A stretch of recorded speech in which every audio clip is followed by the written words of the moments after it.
এই সেবাদানের জন্য খ্রিস্ট বিশ্বাসীরা ব্যক্তিগত ও সমাজগতভাবে সাহায্য সহযোগিতা করেন। উপহার ও অনুদান প্রদান করার মধ্য দিয়ে খ্রিস্ট ভক্তরা ঈশ্বরের প্রতি এবং আমাদের প্রতি ভালোবাসা ও উদারতার চর্চা করে।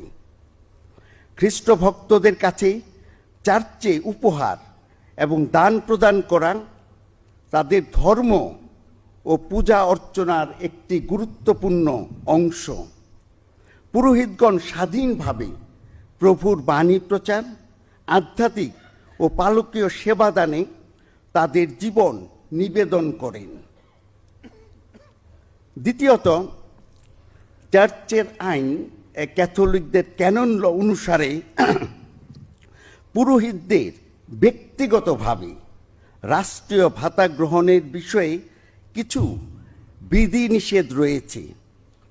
ক্যাথলিক ব্রতধারী নর নারী, ফাদার ব্রাদার সিস্টারগণ তারা ঘর সংসার ত্যাগী মানুষ, নিজস্ব ঘর বাড়ি নেই, তাদের কোনো পরিবার নেই। সেবার জন্য তারা কোনো বেতন গ্রহণ করেন না।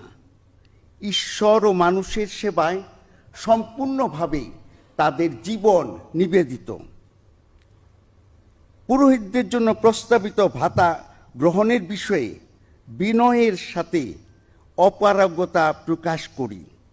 তবে উল্লেখ থাকে যে যদি কোনো চার্চের, আমাদের ক্যাথলিক চার্চের বাইরে অন্য কোনো চার্চের পালকগণ এই সম্মানী গ্রহণ করতে চান, তাহলে আমাদের কিন্তু কোনো আপত্তি নেই, কারণ তাদের অনেকের ঘর সংসার রয়েছে। ব্যক্তিগতভাবে এই সম্মানী গ্রহণ না করলেও আমাদের প্রস্তাব হলো ধর্ম মন্ত্রণালয় বা খ্রিস্টীয় ধর্মীয় কল্যাণ ট্রাস্টের মধ্য দিয়ে খ্রিস্টিয়ান সম্প্রদায়ের জন্য কল্যাণকর সামাজিক কার্যক্রমে সহায়তা করা হোক।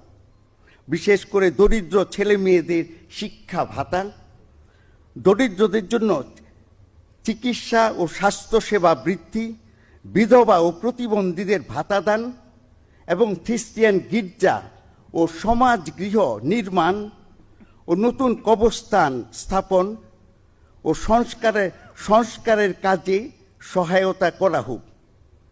এর ফলে খ্রিস্টিয়ান সমাজ উপকৃত হবে। আমাদের এই সিদ্ধান্তটি আশা করি ইতিবাচকভাবে গ্রহণ করবেন। পরম করুণাময়ের কাছে প্রার্থনা করি তিনি আপনাদের প্রজ্ঞা, সততা, সৎ সাহস দান করুন, যাতে আপনারা দেশের মানুষের কল্যাণে নিরলসভাবে কাজ করতে পারেন এবং জাতিকে আরও উন্নয়ন ও সমৃদ্ধির পথে এগিয়ে নিয়ে যেতে সক্ষম হন। নতুন কর্মদায়িত্ব ও নেতৃত্বের জন্য